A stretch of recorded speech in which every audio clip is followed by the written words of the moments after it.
Hi, kindergarten families. This is Mrs. Small. This is the slideshow that I'm using for our distance learning back to school night. I'll go through it right now on a video, and then if you have any questions, my contact information is on the final slide, so you can feel free to email, call, or text me with any questions you may have. This is a chart that shows all of the parts of distance learning. So there are 5 components, and all parts are important. I'm trying my best to replicate the experience your child would have at school in the classroom. And in order for that to work over the internet, I'm trying to fit those pieces into different places. So every morning we have our class Zoom call, and then your student is assigned work daily on Seesaw. They also have story workshop with me twice a week. We also call that small group time. They have work which will be assigned on iReady, and then they have specials. And I'll be going through each of these components for the remainder of this slideshow. Class Zoom call. So our class Zoom call happens every day. It starts at 9 a.m. Our goal is to make it to 11 a.m. Right now, we are going to about 10:20 or 10:30 in the morning. So students have been working on their stamina, and we're adding a little bit more time each week. So these are the parts of our class Zoom call. We do reading, writing and handwriting, math, and comprehension activities. For reading, that is what we do at the very start of our call. I like to do reading when students are fresh. So we do zoophonics, which is letter names and sounds. Then they practice sight words. So they practice spelling the sight words and reading sight words. We also do word games. These are listening games with rhyming and blending together parts of words. These are really important skills for students to learn how to read, which is why we practice them every day. We're going to start reading rotations next week. So there will be 2 teacher rotations and 1 independent rotation. So this will look like our class will start the Zoom call as we have. We'll do zoophonics together, and then students will either go to a group with myself or Miss Davis, who is one of our Title I reading teachers, or they will have an independent rotation. During the independent rotation, your student will have a packet of work, which is being sent home, and I will put them from our Zoom call into the waiting room. So if you notice your child going into the waiting room from the Zoom call near the beginning of the call, it's because they're in their independent rotation, and that will last about 8 minutes. So each rotation will last about 8 minutes. In writing and handwriting, we've been working on letter writing, so correct letter formation. That's where you might see your child tracing the letters and then practicing by themselves. And we're working on placing the letters on the correct spot on the line and forming the letter correctly. We've also been working on writing simple sentences and phrases using sight words. In math, we're working with numbers in groups to 10. So last week, students were comparing groups to 10, using the words more and greater and fewer and less. We work on counting to 100, and we are also doing a little bit of math talk. It's a little challenging on the internet, but I'm still trying to encourage students to do math talk during our math time.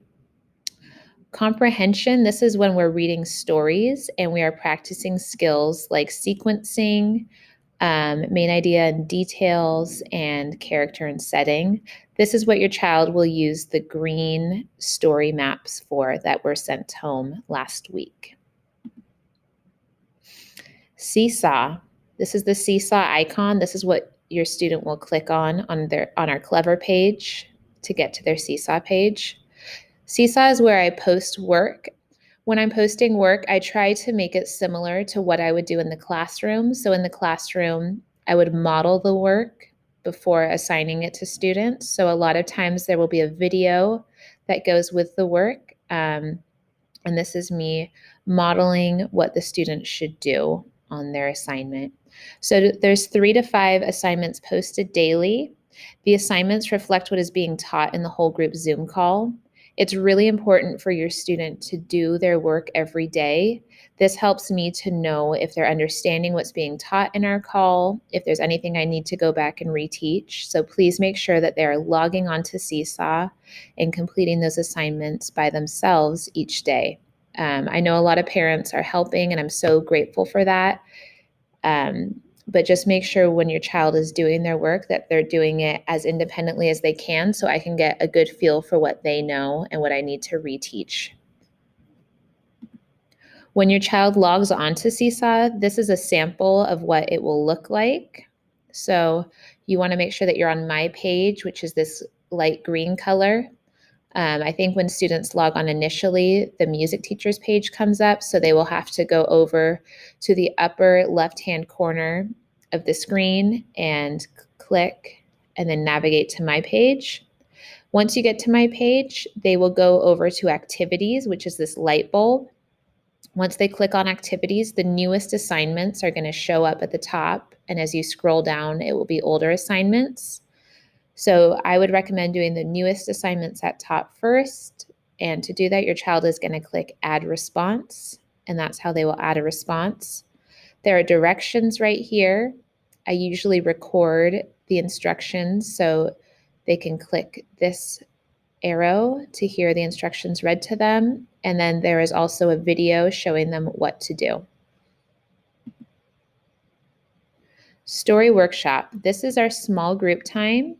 And your child has story workshop twice a week. So they either have it on Monday and Wednesday or Tuesday and Thursday. And small group time is consistent and it's included in our weekly schedule. In our story workshop or small group time, we're focusing on using materials to tell stories. So materials that students have received so far include watercolors, colored pencils, wire and pipe cleaner, Play-Doh, and Wiki sticks. So we've used Play-Doh, wire, and colored pencils to tell stories so far. We'll work through lessons to add their words and labels to tell their story, and we'll work on adding more details and exploring the different ways to create story pictures.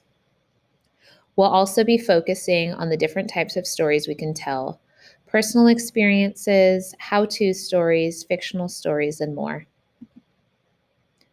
When your student comes to story workshop, we usually use this wheel called the story workshop wheel so they can decide where they are in their storytelling. So if your child seems like they're not sure what to do, I might use the story workshop wheel and go over each of the parts with them to help them decide what to work on next in their story. Our goal is to publish a story every 1 to 2 months. And this is a place for children to learn how to write. So when your child's learning how to write, they'll be using invented spelling, which means they'll write the sounds they hear in words. And their spelling is not going to look like our conventional adult spelling, and that's okay. What's most important is that they're really slowly saying their words and writing whatever sounds they hear. And I think you'll be amazed as they go throughout the year how much their spelling grows and just how much their writing changes as they keep working on it.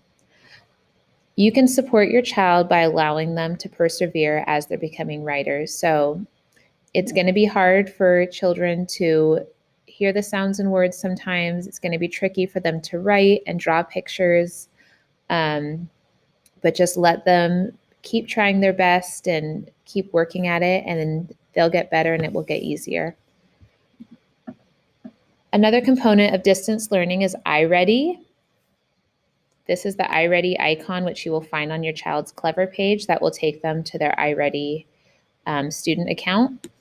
iReady is math and reading lessons that are at your child's level as determined by the diagnostic. Most students took the diagnostic about 3 weeks ago. In iReady, students do a lesson and then they take a quiz. If they pass the quiz, they continue on to the next lesson. If they do not pass the quiz, they retake the lesson. So this is something that your child can do pretty independently. They have videos and little characters and all sorts of activities that help teach each lesson. And students should be doing about 40 minutes per week in reading and math. On the schedule that I send out, I think I do 20 minutes of reading twice a week and 20 minutes of math twice a week. When your child logs on to iReady, the first page they see will look like this. So they will choose if they want to do reading or math. They'll click either one of these. And then once they choose reading or math, they will be directed to their path and they will click on the big green button, and that will start the next lesson in their path. So this student will be starting blend syllables in 2-syllable words for a reading lesson. Another component of distance learning is specials and groups. These happen in the afternoon. So on Monday and Tuesday from 1 to 1:30, all kindergartners have music. Our class has counseling with Miss Reed on Friday from 1:30 to 2. And we also have an afternoon reading intervention.